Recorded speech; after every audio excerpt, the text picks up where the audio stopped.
So thanks for coming out. I'd like to talk to you today about a couple of the projects we have going on in the lab. We're mostly interested in sexual plant reproduction, how plants choose mating partners, how fertility and producing gametes, and parenting, or how the mother plant contributes to seed development.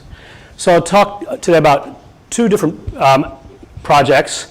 One is a case of how plants choose which partners to mate with. This is a case also of reproductive isolation. So how do two populations of the same species restrict gene flow between each other? This shows a field of from Mexico after harvest, where there are both Teosinte and maize are growing in the field. They've both been collected separately. And so despite growing in close association in some cultivated cornfields, maize and some strains of its wild ancestor, Teosinte, rarely cross. And so this soil actually has a heavy seed bank of Teosinte that has been dropped from these Teosinte plants, but hybrids are very rare to come up out of this seed bank in the field. And this project was actually started by Jerry Kermical, who collected maize and nearby or sympatric strains of Teosinte from several sites in Mexico. Now, maize was originally domesticated from the parviglumis type of Teosinte from the lowlands in the Balsas River Valley of Mexico, and then later spread to the Central Plateau, where the Mexicana subspecies of Teosinte is more common. Now, the strains carrying this crossing barrier, which prevents hybridization, are more commonly found in the highlands, in the Mexicana type, and they term this trait Teosinte crossing barrier 1. Now, reproductive isolation that prevents interbreeding allows two populations to diverge over time into different species. And these types of, this isolation can be broken into three different classes. Pre-pollination barriers, either geographic or species-specific pollinators that prevent pollen from being delivered to the female organs. Post-pollination barriers, either those that prevent fertilization after pollen delivery, and those that cause hybrid seed failure, so that viable hybrids are never produced. Now, this case I'm going to talk about today between maize and Teosinte is a case of physiological isolation after pollen delivery that prevents fertilization of by the non-self-type pollen, but allows fertilization by the self-type pollen. Now, I should mention that because it's, the maize and Teosinte are growing side by side and are wind pollinated, the pre-pollination barriers are not even possible in this case. So this reproductive isolation in a wind-pollinated species between maize and Teosinte offers a rare case of Pollen-Pistil cross-incompatibility within a species. Now, I'll be trying to color code the Teosinte type haplotype green and the maize type in blue. We consider that the maize type, the females are the more promiscuous type, where they can be fertilized by pollen of either type, either pollen from the Teosinte TCB1S type or by their own pollen, the TCB1 type, while the wild Teosinte strains are more selective in which mates they will permit fertilization by. They block fertilization by the maize type, but can be fertilized by their own. So this is actually a unidirectional barrier. So it only really provide part of the story for complete isolation between the two populations. And the work I'll be talking about is mostly done by a postdoc, Yongshen Liu, in the lab. So the Teosintes that grow as weeds within the maize fields are the ones that are least receptive to maize pollen and most likely to carry the TCB1S haplotype, the Teosinte type that provides the barrier. And it's what we think is the origin of, or the reason this barrier is concentrated in this population is that it may have been essential for this population's survival as a discrete breeding population, and that ancestral members of the population which lack the trait may have been an evolutionary dead end and lost through hybridization with the cultivated maize. Now, what we're interested in is, does this rejection process use a modification of a common pollen-pistil interaction program or a novel biochemical mechanism? So the cross-incompatibility requires two functions. There's the female function that blocks the incompatible pollen, and a male function that overcomes that block, that allows the self-type pollen to achieve fertilization. Both functions are tightly linked genetically and typically inherit as a single unit, to the point where it was thought or possible that both of the functions are provided by a single gene. Now, this is analogous in many ways to self-incompatibility systems that people may be more familiar with and have been better studied, where there are separate pollen and pistil functions that are very tightly linked and tend to co-inherit. And several of these have been well studied. For example, in the Solanaceae and Popper, and the male and female genes have been identified. But the cross-incompatibility systems are much less well characterized. Now, unlike self-incompatibility systems, which have many alleles, there are only 3 naturally occurring haplotypes of TCB. There's the Teosinte type that was originally identified that has the female pistil barrier and the male function that allows fertilization of these females. The Maize type, which has no cross-incompatibility factor, so it is unable to pollinate and unable to fertilize, the TCB1S type. And then there is the most promiscuous type, the ones that have only the male function. They do not produce a pistil barrier, so they can be fertilized by either type, but they have the male function, so they can pollinate either type of female. So one of the questions we're interested in is, how does pollen rejection occur? So the pollen grains land on the silk, and then there's many things that happen between that point and fertilization. For the pollen to deliver sperm cells to the eggs and the central cell to produce a seed, the female must support the growth of the pollen tube to the female gametophyte. Just landing on a female is not enough for a pollen grain. It must perform many functions before it gets to the gametes. First, the pollen germinates and initiates growth of a pollen tube. That pollen tube then needs to penetrate the silk, enter the transmitting tract, which in maize there are 2 transmitting tracts next to the vascular bundles of the silk. The pollen tube then needs to grow towards the base of the silk through the transmitting tract, reaching the ovule, and then orienting growth to the micropyle to then finally release the 2 sperm cells and achieve gamete fusion to initiate seed development. So a block at any one of these steps would actually be sufficient to prevent hybrid seed formation. In the case of TCB1, that pollen rejection occurs by restriction of pollen tube growth in the silk. So this slide shows the results of a compatible cross on the left and an incompatible cross on the right. This is approximately 24 hours after pollination, and then at different points from the top of the silk near pollen application to the bottom of the silk near the ovule, the silk was cleared and stained with aniline blue that reveals both the pollen tubes and the vascular bundles. So you can see here in the compatible cross, pollen tube growing in the transmitting tract next to the vascular bundle at the top of the silk and getting all the way down to the bottom of the silk near the ovule by this time. While in the incompatible cross, the pollen tubes enter the transmitting tracts here, and you can visualize them at the top of the silk, but they fail to progress and are not found in the center or basal domains of the silk in the incompatible cross. Now there are 2 other cross-incompatibility loci that behave very similarly to TCB1. These are found in both maize and Teosinte strains, called Gametophyte factor 1 and Gametophyte factor 2. They are in a kind of a small subset of these strains. Gametophyte factor 1 was originally the first such crossing barrier locus to be described, and is found in popcorn, actually, and used to keep popcorn as a discretely reproducing variety from other types of field corn or sweet corn. And both of these factors, like TCB1, restrict pollen tube growth in the silk, so that at 6 hours after pollination, the silks are shorter than in the compatible cross, and then by 24 hours, the compatible pollen tubes have already achieved fertilization, while the incompatible tubes have barely grown in the silk and cease growing by that time. Now, even though all 3 of these are restricting growth of the pollen tube in the silk, they do so in slightly different ways. So this slide shows on the top the genotype of the pollen tube in all cases is the same. Just a standard maize line not carrying any cross-incompatibility functions. So having the recessive alleles of all types. And then it's shown here's the compatible cross with a standard maize silk cross onto TCB1 silk, onto Gametophyte factor 1 silk, and a Gametophyte factor 2 silk.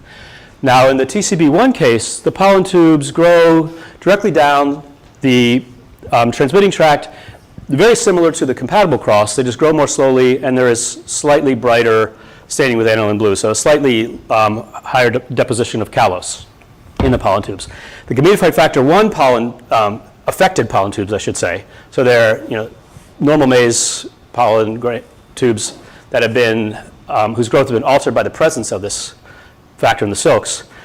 Those pollen tubes grow in, they do not stay in the transmitting tract, wandering in and out of it, and they have very intense callose deposition along their length. And pollen tubes affected by Gametophyte factor 2, they often develop these kinks in the pollen tube at the point of heavy callose deposition of an abnormally large callose plug.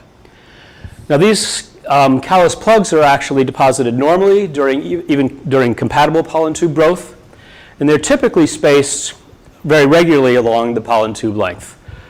In the incompatible crosses, this shows the TCB1, but it's also true for Gametophyte factor 1 and 2. We get clusters of these pollen tubes. Now we don't know if this clustering is a function of a spatial defect in the pollen tube during its rejection, or whether there is an internal timer that the pollen tube is using to deposit a callose plug after a certain number of hours, and that this clustering just reflects the irregular and reduced growth of the pollen tube during that time interval. Now we have done some preliminary experiments that indicate an extract from the silks carrying the crossing barrier can inhibit growth of incompatible pollen tubes.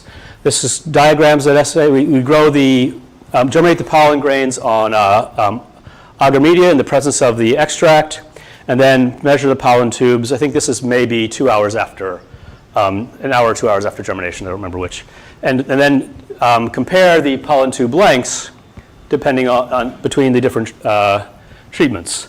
What we see is that in the presence of the TCB1S silk extracts, more of the pollen tubes are short than in the presence of extracts of the standard maize type, small TCB1, or in derivatives from the Teosinte type that have lost the female function.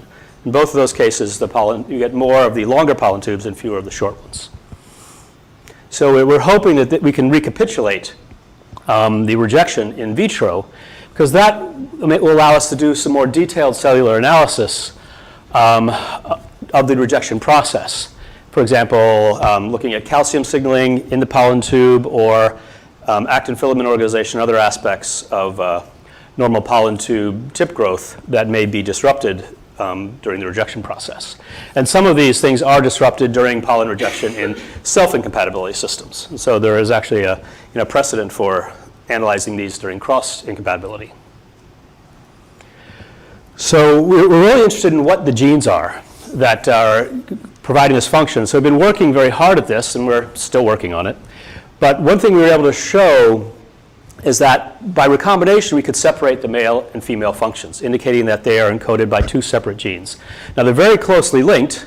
So this shows the original Teosinte haplotype over a maize haplotype, and we could get 4 recombinants out of 15,000 chromosomes between the two. We got both varieties that only had the female function. So this is a variety that's never been found in the wild, and varieties that only have the male function. And this is similar to what's been found in the wild that have the TCB1M types.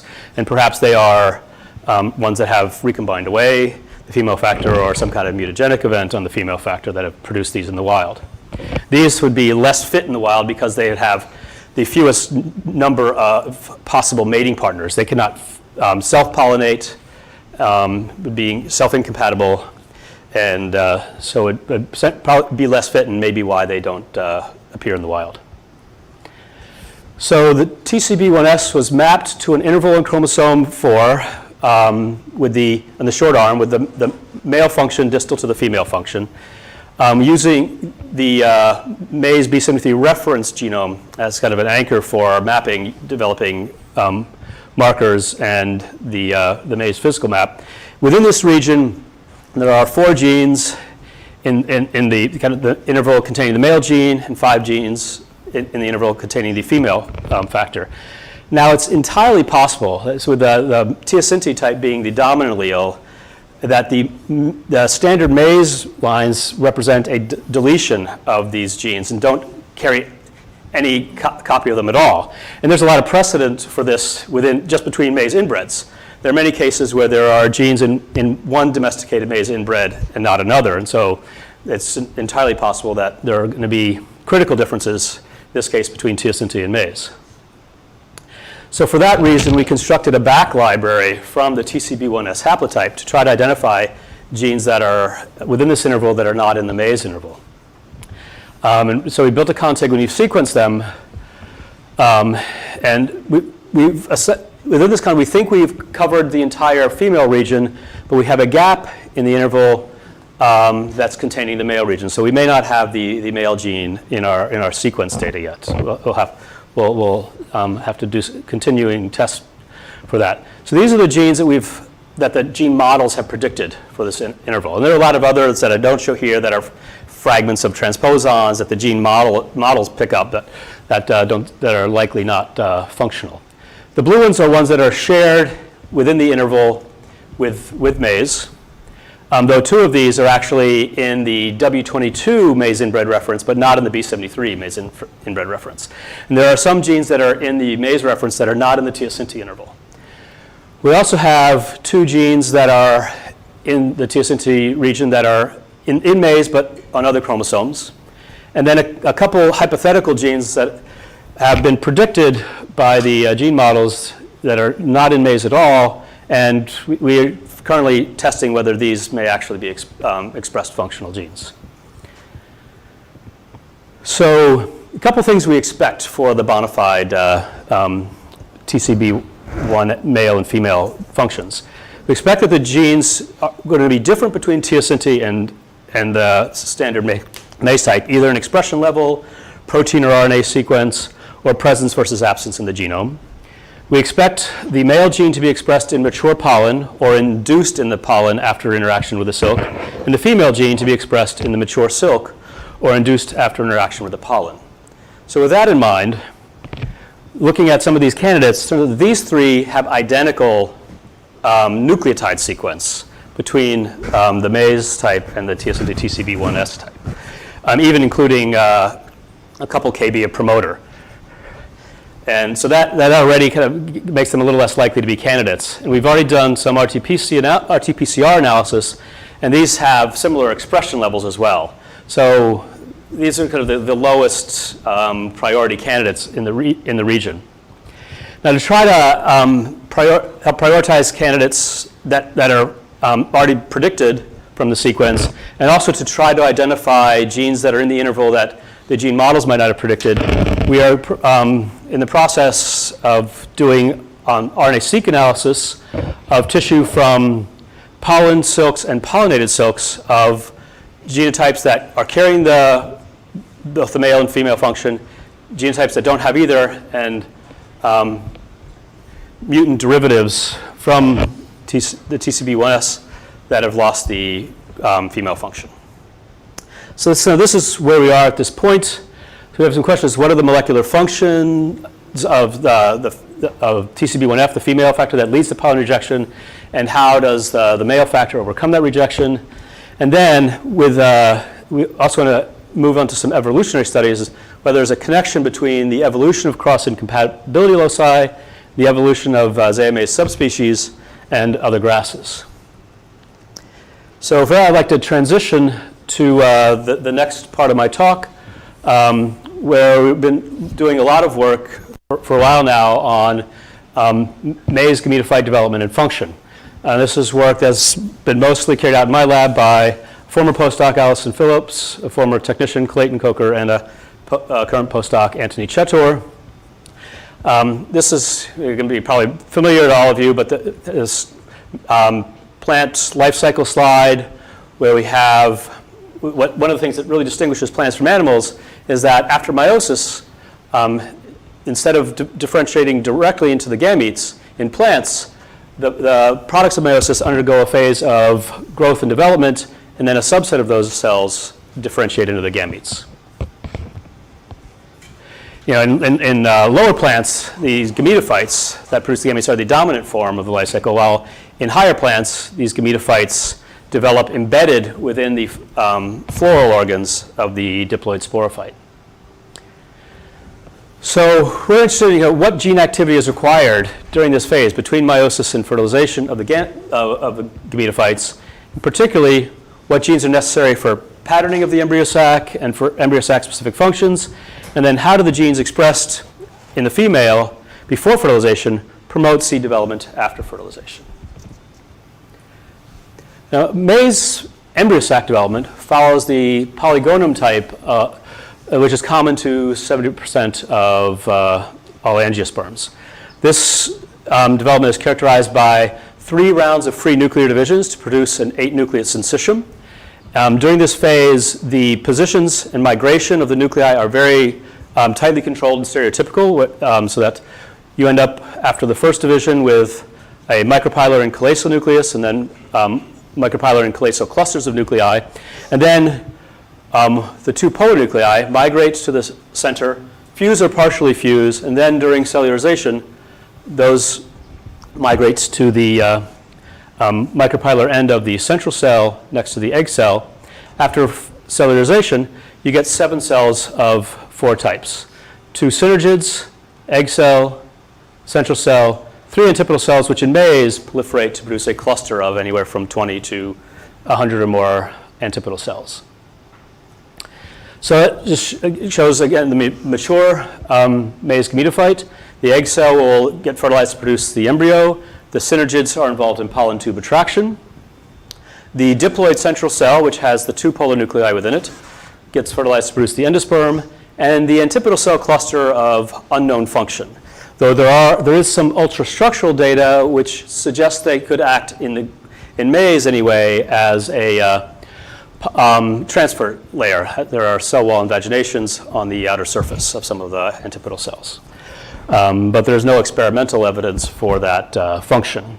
And then in Arabidopsis, they don't have that morphology and they also don't proliferate. So this may be a specific function in the grasses. So some of the questions we're interested in is, how is the tight control of nuclear proliferation and nuclear position performed? How is establishment of embryo sac cell fate and identity controlled?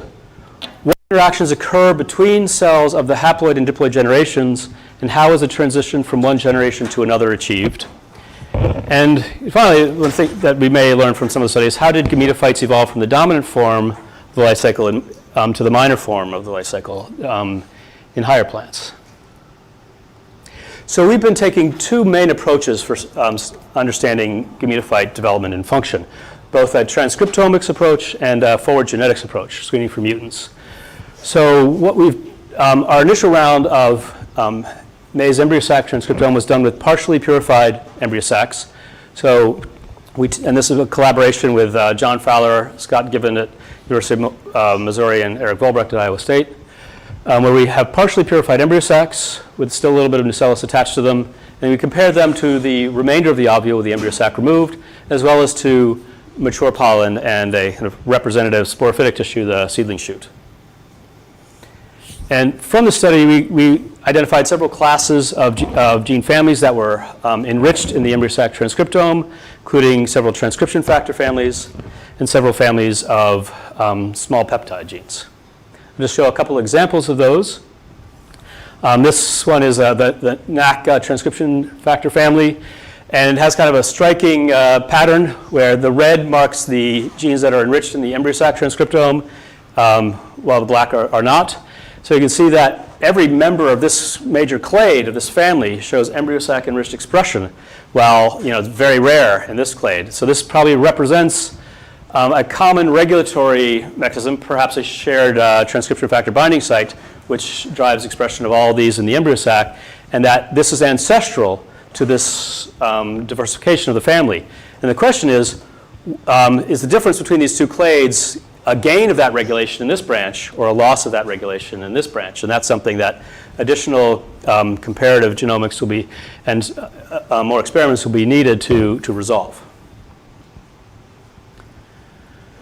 And then just an example of one of the small peptide genes that we identified as being enriched in the embryo sac transcriptome. This is a defensive lure gene family, which we started studying because it had already been shown to, that a member of this family, the lures from Torrenia, act as pollen tube attractants and are expressed in the synergid. So we searched these specifically in our transcriptome data and found that many of them show embryo sac expression. The ones in red and magenta, well, the blue are actually ones with pollen expression.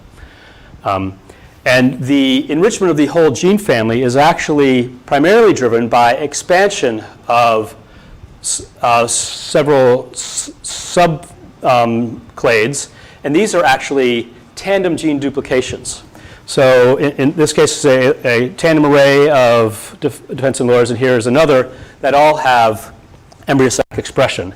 And it's this expansion and diversification through tandem duplication which has driven enrichment of the family as a whole in the embryo sac transcriptome. Now, our analysis of our transcriptome data also showed that there are several transposable elements that have increased expression in the female gametophyte compared to the other tissues. This is a log scale of expression of several different classes of transposable elements, both DNA classes and retroelements. Here in green, you see the types, the families that have higher expression in the embryo sac than the surrounding ovule or other tissues. So the question is, well, why? What is this doing? Is it, one model is this transposon expression connected in any way to limiting transposon movement for the next generation? Something that's been hypothesized to be occurring in Arabidopsis pollen, in which there's more data for than we have here.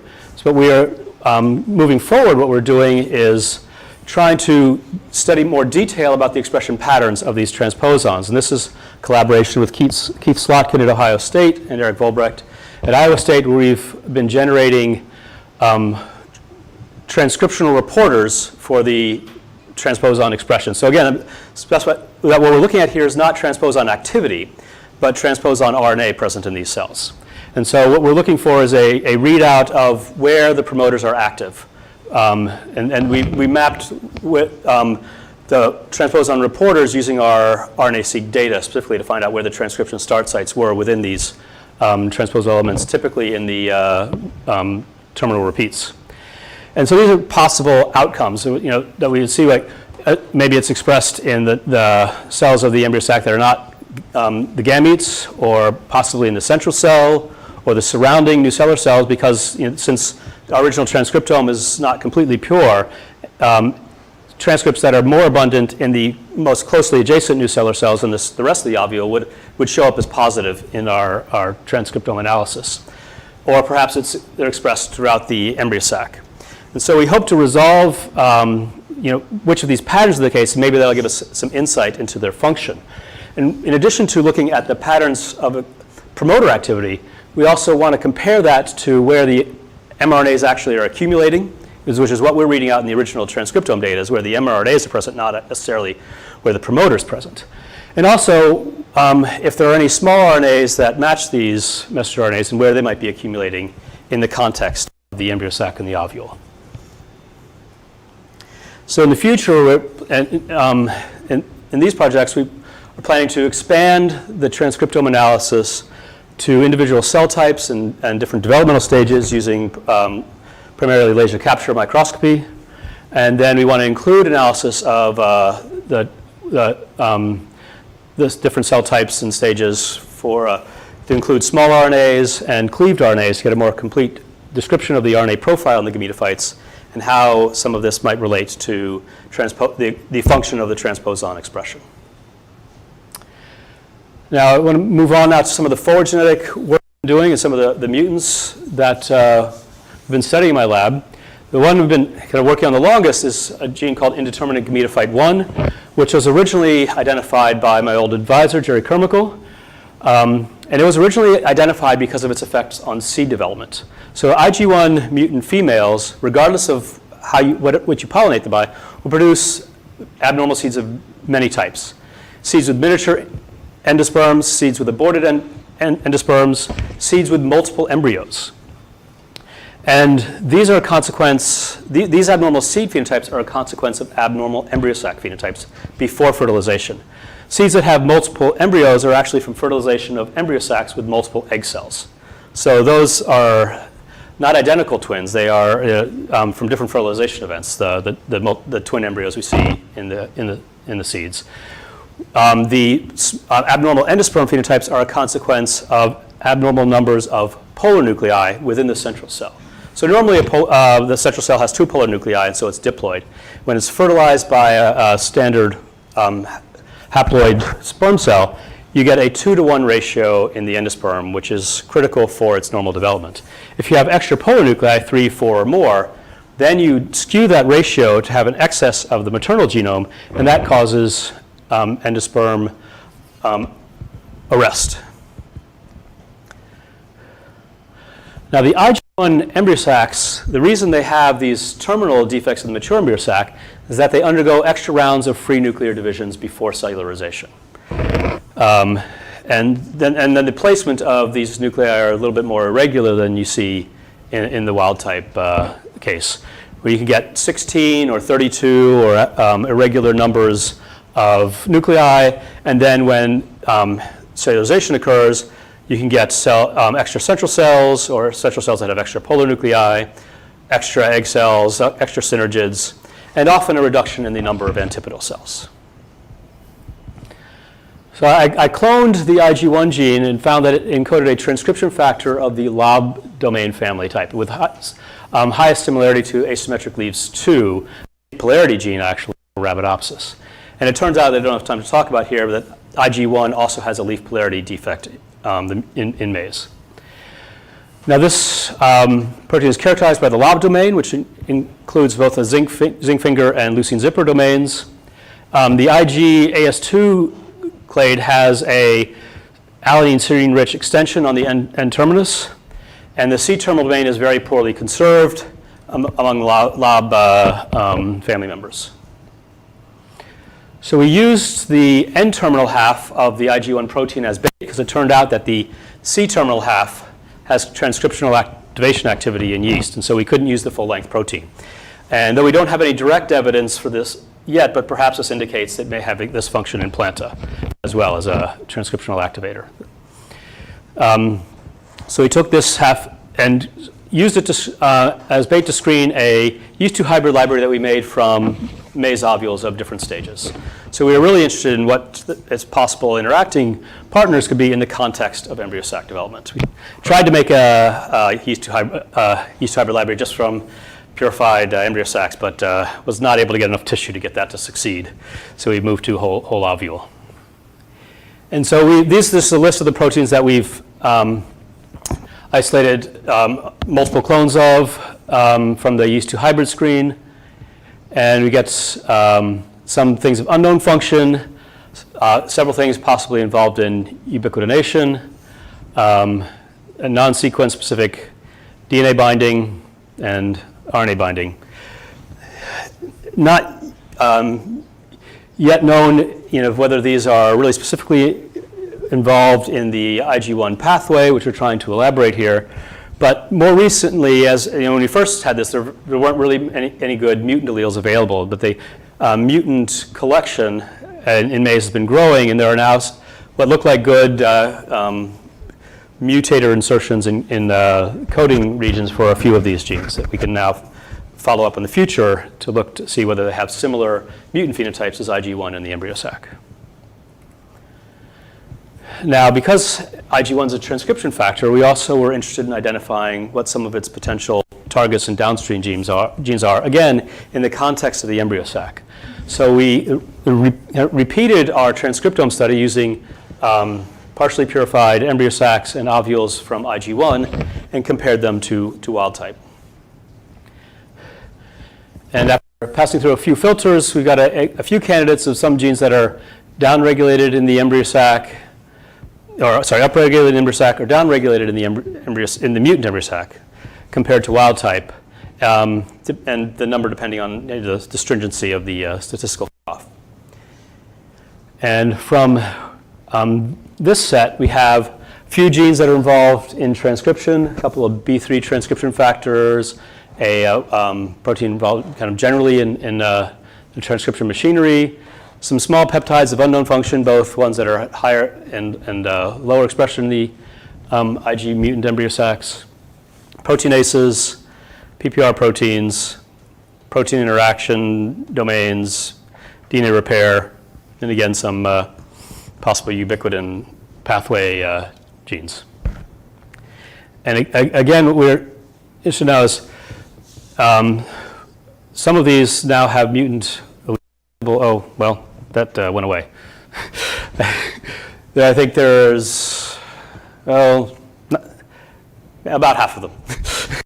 I don't remember. I can't remember off the top of my head which ones they are now. But we hope to move forward with the genes that have mutant alleles now available to see if some of these will have IG phenotypes that seem related to IG1, or whether double mutants between these and IG1, whether they'd have interesting double mutant phenotypes. And that's something that we're moving forward with in the future. Now, I want to move on to the antipodal cells, which I've touched on briefly before, but want to go into more detail now. So the antipodal cells are very unusual in the embryo sac compared to the rest of the embryo sac cells. They are the only ones that proliferate after cellularization. This also distinguishes them from, for example, the antipodal cells of Arabidopsis, which don't proliferate. They also have a very different nuclear morphology than the rest of the embryo sac cells. So the polar nuclei of the central cell and the egg cell have a very prominent nucleolus. This is also something we see in the syncytial stages. All of the nuclei have a very prominent nucleolus, giving them this kind of fried egg appearance.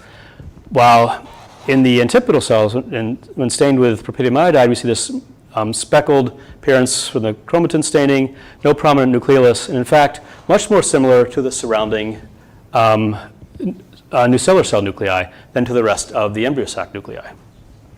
In addition, this is just a fluorescent reporter for a histone 1 gene, which is expressed very broadly through the plant, throughout the sporophytic tissues in the nucellus. It is also expressed in the antipodal cells and not at very reduced levels in the central cell or egg cell. So again, antipodal cells behaving in some ways more like the surrounding nucellar cells than other embryo sac cells. We don't know yet how much this similarity extends, and we hope to be able to do more work on this when we have the transcriptome for the individual cell types for comparison. Now, the antipodal cells also are a site for auxin signaling in the embryo sac. So we started working on this because there's some indication of effect of auxin on embryo sac development in Arabidopsis. And Uli is one of the people who showed that that's not actually from expression of DR5 and auxin reporters within the embryo sac itself, but rather in the surrounding, there's auxin signaling in the surrounding sporophytic tissues of the ovule. And we see that expression in maize as well. And other people have also reported that result.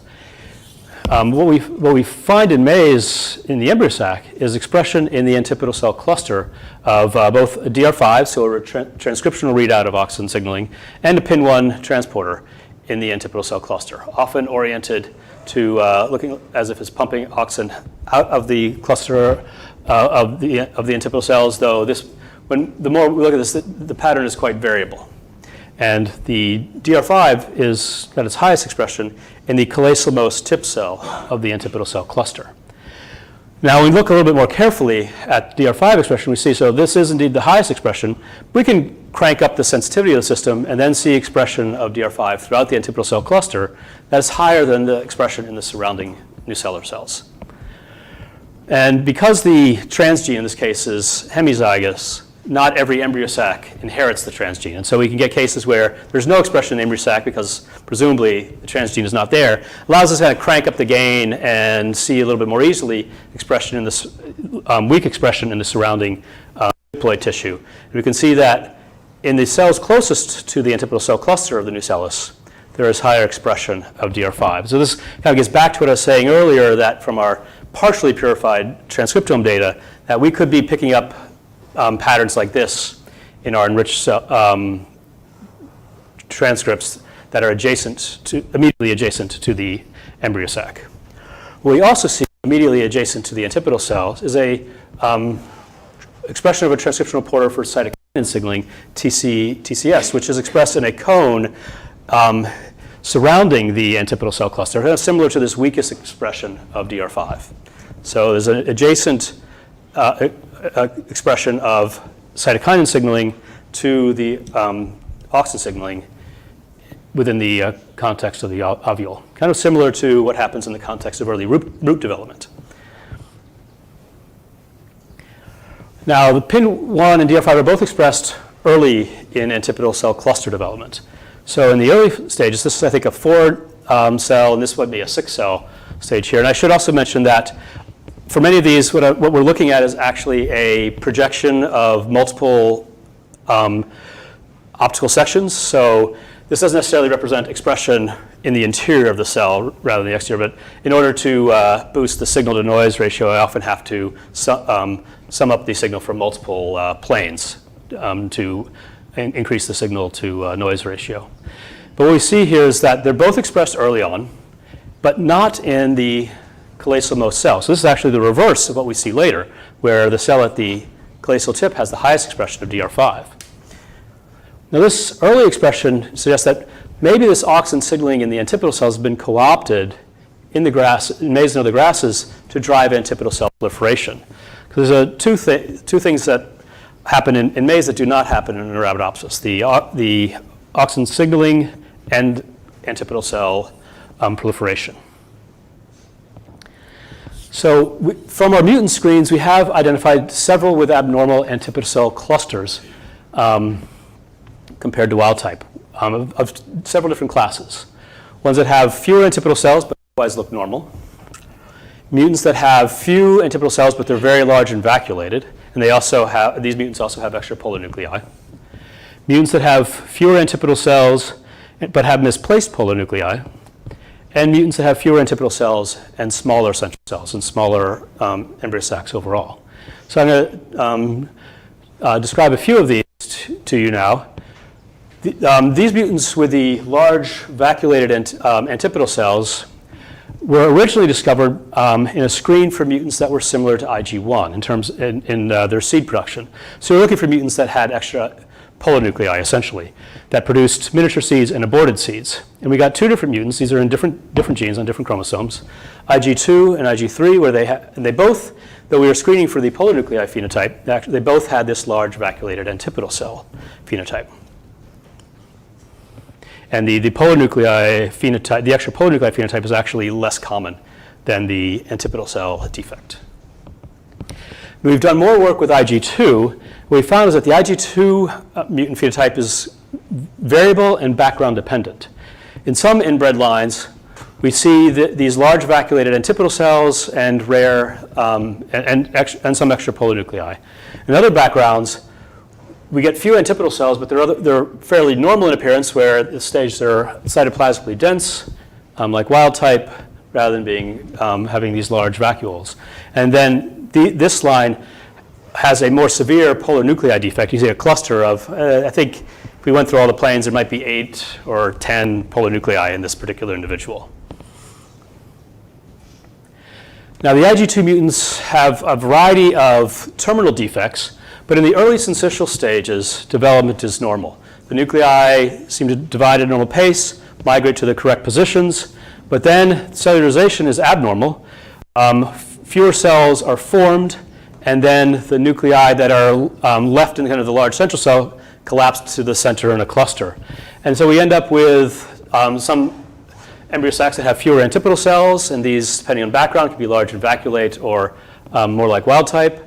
And these numbers reflect the percentages of embryo sacs that have any defect at all. So the most common are, and there are some mutant embryo sacs that are indistinguishable from wild type. If you saw in a mutant heterozygote all the ones with defects, it's less than half. So some look just like wild type. But many have extra polar nuclei. Some have fewer cells of the egg apparatus, fewer synergids or eggs. And then you occasionally get mutants with just a single one big cell with all the nuclei clustered in the center. So we cloned this gene using sequencing of mu insertion sites and then confirming with the help of Bing Yang at Iowa State, producing a CRISPR allele, that the IG2 encodes a homolog of the Arabidopsis microtubule-associated protein MAP65-3, which is required for cytokinesis. So this, makes a lot of sense with some of the phenotypes we see in terms of the defects in cytokinesis in the embryo sac, though the mutant in Arabidopsis does not have an embryo sac defect, but that could be a function of redundancy in Arabidopsis that's not present in maize. What the protein seems to do is to cross-link interdigitating anti-parallel microtubule bundles that then stabilize the spindle and are required for delivery of vesicles for future cell plate formation. And so in the absence of it, these bundles are further apart and and cytokinesis is inefficiently promoted. One thing we did not necessarily predict from the mutant gene is that the antipodal cell defect. So we don't see a reiteration of the phenotype in the antipodal cell. So normally the antipodal cells would proliferate. So we might have expected to see, like we see in the central cell, the embryo sac as a whole, a large cluster of nuclei within the antipodal cells. After cellularization, proliferation of the antipodal cells does not seem to happen. And one thing we see in conjunction with that is reduced expression, is a less frequent expression of PIN1 or DR5 in these abnormal antipodal cells. So there's an association of the loss of this expression pattern with reduced proliferation of the antipodal cell cluster. And we have another pair of mutants, both actually in the lax midrib1 gene, that have a smaller antipodal cell cluster than wild type. So here's the antipodal cell cluster of the mutant zoomed in here compared to wild type. But they look otherwise normal. The nuclear morphology looks normal. The embryo sac as a whole seems to be otherwise normal. And similarly to IG1, we see in these mutant antipodal cell clusters, we see a lack of expression of DR5 and PIN1. So again, there's a correlation between loss of proliferation and loss of expression of these auxin signaling markers, suggesting that it may indeed be the case that the high auxin signaling in these cells may be driving their proliferation. So this, of course, always begs the question: do the antipodal cells do anything? What are they doing?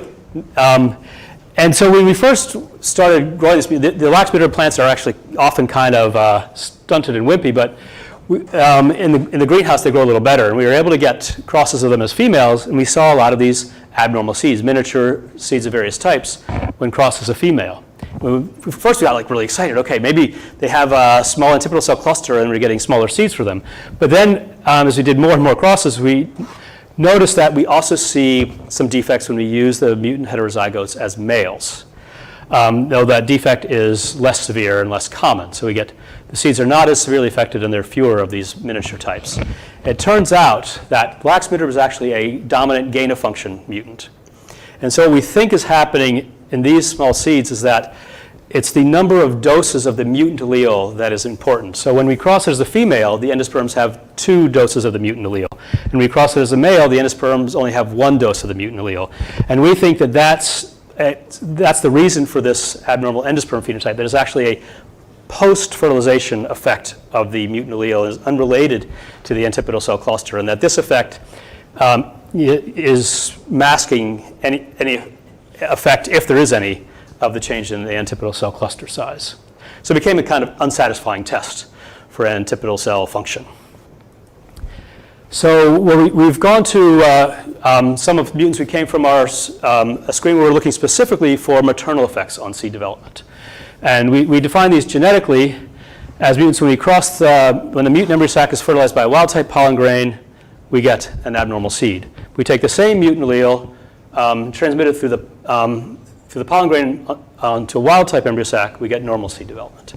This is work that's mostly been done in the lab by Alison Phillips and Anthony Chor. And so we have maybe 20 such mutants with this genetic behavior. And from this screen, we have several mutants that have misplaced polynuclei, and also, and some of those have abnormal antipodal cell cluster development as well. And these seeds have a variety of defects, and those defects are variable within the same mutant from cross to cross, and between seeds from the same cross. Some that are severely affected with very little endosperm development and abnormal embryos. And this mutant actually is almost always just a smaller endosperm, a smaller, darker endosperm, but otherwise fairly normal.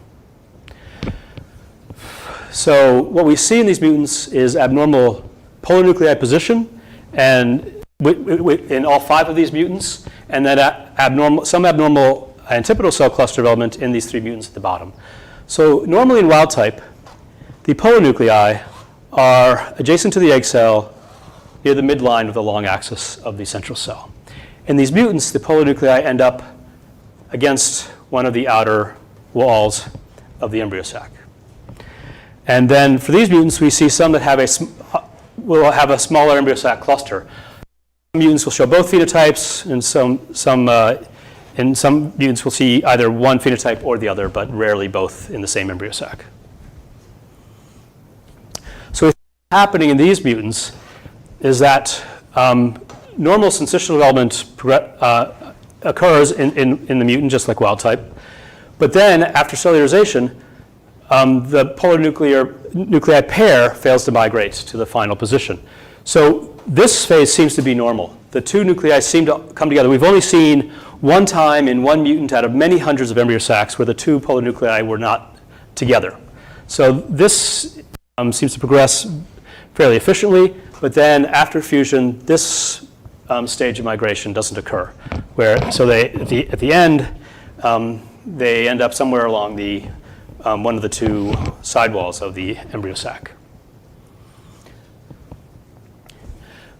Now this pre-fertilization defect in the embryo sac is also associated with a post-fertilization patterning defect of the endosperm. So this shows particularly the basal endosperm transfer layer. This shows a Gus reporter for the basal endosperm transfer layer. And this is the wild type expression, where it's at the base of the seed next to the pedicel, all the way across the whole basal domain. And these mutants show a variety of defects. This one most commonly has a deletion of the central domain of expression, so you get just patches of expression on the side next to the embryo and the abdominal side. Then we get mutants that have ectopic spots of expression, often along the side away from the embryo, or ones that the basal endosperm transfer marker is expressed through a large portion of the endosperm. But not all the mutants have this effect. This one mutant, which has a polar nuclei position defect, does not seem to affect the pattern of expression of the transfer layer marker. So there's not a complete correlation between mislocalization of the nuclei and abnormal patterning. So one of the things this tells us is likely is that it's not the position of the polar nuclei per se that is critical for the future patterning of the endosperm. What we think is that the mislocalization of the polar nuclei is an indication that there is abnormal architecture in the central cell as a whole, and that there is a putative factor in some of these mutants that is also abnormally localized. And that is this pre-fertilization pattern of this putative factor in the central cell then drives patterning of the endosperm after fertilization through the syncytial development of the endosperm and differentiation of the transfer layer. And that in the mutant, there's an abnormal localization of this factor, which then leads to an abnormal pattern of this tissue in the endosperm. Now we'd expect genes involved more directly in this factor that would be predicted to have abnormal transfer layer marker expression without disrupting polar nuclei position. And we have a few mutants of that type. These all pre-fertilization embryo sacs are indistinguishable from wild type for everything we look at now. Some where they just never express the transfer layer marker itself. one thing that's surprising is that you might have thought these would be really severely screwed up. They're not actually that bad off, but there may be, we haven't looked directly as transfer layer development itself. And it may be that even despite the loss of expression of this marker, that other transfer layer genes are being expressed just fine. It may be that this is more specific to this particular marker. And then we see ones where they have ectopic expression of transfer layer markers in other domains of the endosperm. And so we're looking forward, and trying to figure out more about what's going on here using the mutants and the transcriptome work. One thing to think about is, do any of these maternal effects have effects on the transposon expression? So is there any correlation between development of the next generation and loss of control of the gametophyte-specific transposon expression? What are the molecular functions of the genes that have these maternal effect phenotypes? We're doing a number of experiments to get at that. And then how does organization of the embryo sac pre-fertilization contribute to patterning of the endosperm after fertilization? So I'd just like to thank people who done a lot of work. So as I mentioned, Yongshen's done most of the cross-incompatibility work. The gametophyte development work in my lab is done this way: Anthony Chetor, Allison Phillips, and Clayton Coker. Sam Hogan has helped with the bioinformatic analysis of the transcriptome work. These are some of our collaborators on the Don, John, Keith, and Eric, and Scott on the functional genomics of gametophyte development and the transcriptome work. Jerry Carmichael, who started the Cross-Incompatibility project, whose lab I did a postdoc, and Jose, who I collaborated on some of the maternal effect work, and Bing Yang, who helped us with getting additional alleles using CRISPR-Cas9. And then our outreach program is done in collaboration with Sarah Koik at the Science and Service Center at Stanford Haas Center for Public Service. With that, take any questions.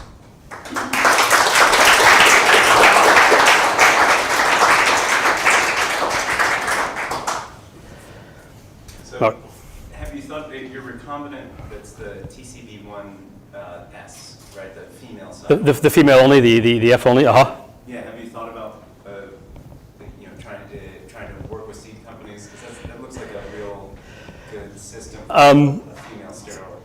It could work. In this case, the line, so the strength of that barrier is a little variable. And so one thing that actually happens that I didn't talk about is in some of our lineages, the female side will actually silence. So some of those loss of function alleles I talked about are actually spontaneous fouling events rather than performing some kind of mutagenesis. And so of those two female-only lines, one seems to, it showed the female barrier in the first couple generations, but then it's gone away as we continue to propagate it in heterozygous state. And that seems to be more commonly affecting the loss of the female barrier. And the other is a partial. You could get some seed set in the self-pollination, but it's not zero. It's not the really strong barrier that we get in the original lines and the homozygous lines where there's no seed set in the cross-pollinations at all. So I don't know if those genetic stocks themselves will be that helpful because the barrier is not complete. Though one thing you see even when the barrier is not complete, in a field condition where there is competing pollen, then there's still almost complete exclusion of the cross type, which in this case with the female only would be the self type. And so you can, what looks like partial compatibility when there's none of the compatible pollen available becomes essentially incompatibility when there's competing pollen because the compatible pollen tubes still grow much faster. And so even though the partial block allows slower growing pollen tubes to eventually reach the bottom of the ovule, the bottom of the silicon reach the ovule, the fully compatible pollen tubes are still growing much faster and outcompete it to achieve fertilization. So that actually seems like it could be useful. I mean, it seems really advantageous for a top cross design, right? Yeah, so I haven't actually contacted anybody about that, and I haven't really characterized those female-only events in great detail to see just how stable the trait is in those lines. If we can get a homozygous line, then will it be inherit more stably? That just hasn't been done, and it could be something that'd be interesting to people, because then you could, by having the male factor as a separate plant and intersperse them, you could get preferential cross-fertilization. But that's not something we've done any work with at this point yet to characterize that or test if it's how feasible it is. Yeah, Jenny? We looked at a lot of different plants, and I was struck by, and please correct me if I'm wrong, the absence of mutants that disrupt the first 3 cell divisions. No, I didn't talk about those, but those are actually very common. When you look at the whole collection of all gametophyte mutants in all species, the ones that are affecting the early stages are the most common. And the ones that affect both the male and the female are also more common than ones that are specific to one sex or the other. And so I just spent my time talking about these later ones. And because some of the screens we've been doing are for maternal effect mutants specifically, then that mostly excludes those ones that have early arrest. Though even from the maternal effect, we have 2 that often arrest early during embryo sac development. But then if they complete embryo sac development, they produce an abnormal seed. So, a mini follow-up question. When you look at across different inbred lines of maize, are those first 3 divisions highly stereotyped? Yes, they're very similar across all different inbreds. The thing that really is variable is the antipodal cell cluster. So in some inbreds, there are many fewer antipodal cells than others. In some inbreds, the antipodal cells that are produced are a little bit larger, more vacuolated than others, where they're very small and densely cytoplasmic. And so that's something I've kind of toyed with the idea of using some of the maize diversity panel to then try to map the genes that are different between those inbreds for controlling the antipodal cell morphology and number. It's more of a person power issue than anything. That would be one of Carmichael and Robertson's ideas, that natural variation, you sometimes discover the importance of the alternative alleles by having a strong mutant allele. Yeah, Sarah? So, of course, I'm interested in the fact that you have 2 mutants that also have a leaf defect. Yes. I wonder if that gives you any hints. Like, Well- there something about the off-domains and boundaries? And Well, yeah, that was actually intentional. So when I discovered that IG1 also had a leaf polarity defect, I then looked at a group of leaf polarity mutants. And I didn't, so I looked at milkweed pod. I haven't seen any defects in milkweed pod. And I've looked at rolled leaf and seen some very rare defects. So I'm not quite sure what to make of those. And so lax midrib we jumped on early because it actually has the opposite leaf polarity defect as IG1.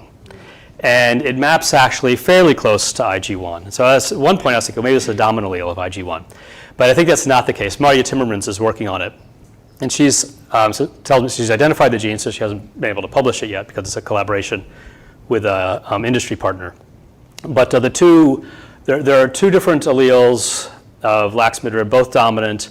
Both seem to be independent dominant mutant alleles of the same gene, she tells me. One thing I think is happening with lax midrib is it may be more generally involved in auxin signaling.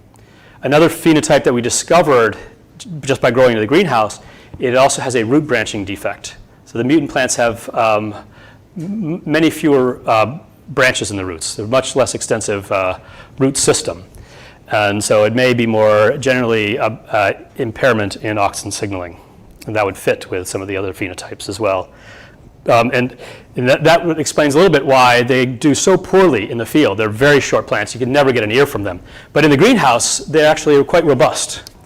We can get tall plants that, and I think when you have them in the pot, they're constantly getting watered every day and getting fertilized, that even though the root system is impaired, they're able to grow a little more robustly. Sue? So in your screen for for antipodal cell mutants, you showed that all the mutants made fewer antipodal cells. Did you find any that made more? We have not seen anything that makes more. And I should say that we have not done a real brute force screen for antipodal cell defects independently of fertility or seed defects. So we have been screening for gametophyte mutants that have reduced fertility, so some embryo sacs make no seeds at all, or mutants that make abnormal seeds. And those antipodal cell defects, except for the lax midrib, which we kind of went on for a different reason. And so those antipodal cell defects have come from screens for fertility and seed development phenotypes. And so we have not, and so no mutants with extra antipodal cells have come out of those screens. We have not gone to try to find genes that, mutations in genes that would cause higher antipodal cell proliferation directly, just by by microscopy looking at the embryo sacs of many genes. That'd be laborious. But it'd be possible, but it'd be laborious. Yeah. What are your thoughts on how to figure out what the roles of the antipodal cells are?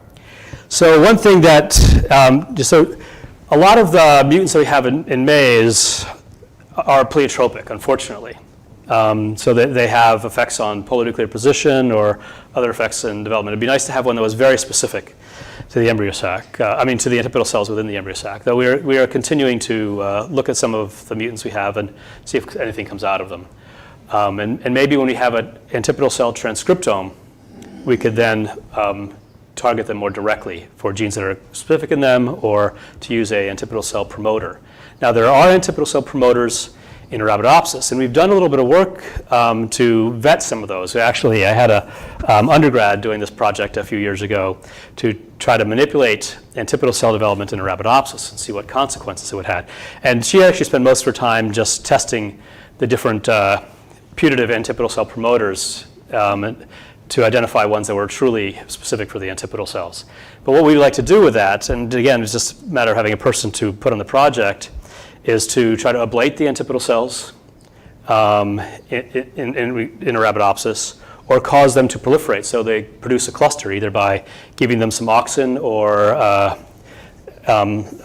cyclin in the antipodal cells to produce a cluster of them and see if that has any effect on embryo sac development or seed development. One thing I speculated about a little bit in terms of antipodal cell function is there may be a shared function in many plants. It actually turns out that the antipodal cells, even though they don't proliferate, they persist after fertilization for a little while in both maize and Arabidopsis. So people have seen that in maize for a long time, and Sundar Davis has shown using fluorescent reporters that you can still detect them after fertilization in Arabidopsis. So one possibility is that they are acting as a signaling center, providing some kind of positional information in early seed development. And that could be a shared function, but that the grasses, maize and other grasses, they've actually added this function as a possible transfer layer. And so they proliferate to produce a larger transfer tissue. And that would kind of fit, that there would be, that the transfer layer would need to be larger than just 3 cells. But again, I think we need some additional tools to get that more specifically in maize. And we'll, if we get time, we'll try to do a little bit in Arabidopsis as well. We have some of the tools in hand, just not the people with time to work on it, to see if we can cause embryo sac or seed defects by manipulating antipodal cells in Arabidopsis. But those are kind of the ideas, but they're kind of sitting as ideas only right now. So that NAC clade of genes, is that, can you identify that as a distinct clade all throughout plants? I have not. So that one's right now. I haven't done that experiment. Done an alignment.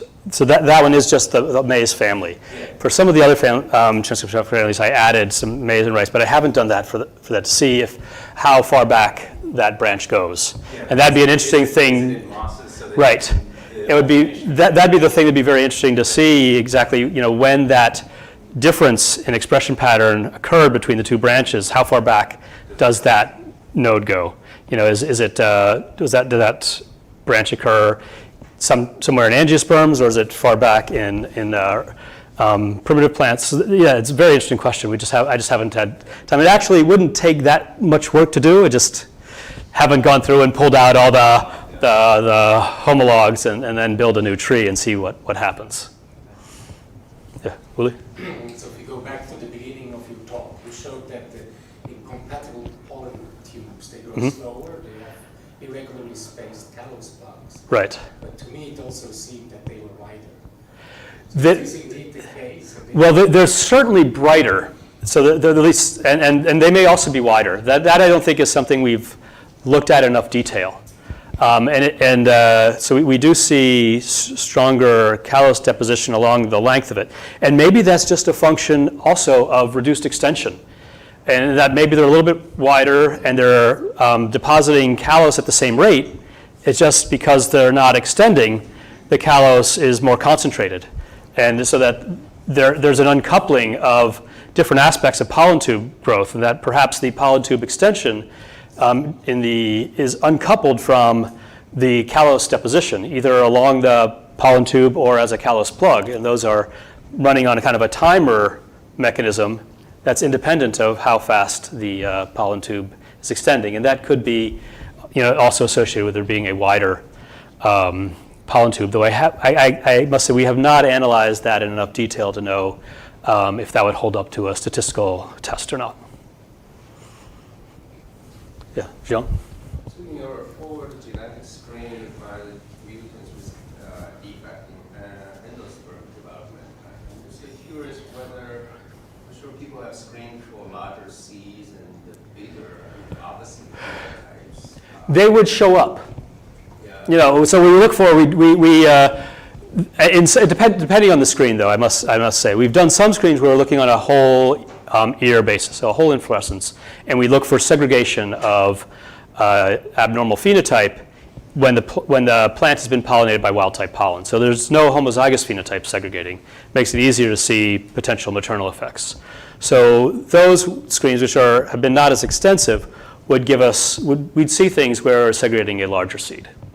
Some of the screens for the defective seeds we've done on a single kernel basis, taking a line with active transposons and thinking that the transposon insertion events are actually late in ear development. So each seed is potentially a unique mutagenesis event. And so if we get a new mutation occurring in that embryo sac, it would then produce a defective seed. And so that screen requires that it only allows us to recover mutants that are viable. So defective, but still viable and can grow up to produce a plant that we can then propagate and maintain. So that particular screen, the single kernel event screen, does not let us get the true lethals. But we've done it because we feel like we can then go through a large population of individuals, considering each ear would then have 300 individuals that we could screen for a maternal effect phenotype. And so we could go through many tens of thousands just by looking through a couple thousand ears, as opposed to then trying to look at many tens of thousands of whole ears, which requires Those genes that give you a strong defect in your screen might show up in QTL analysis of seed size or things like that. I have not done that comparison to see if there are any now that we have map position for like 15, those are like 18 different mutants, it might be worth then mapping that against a QTL map for seed size. I just haven't done that yet.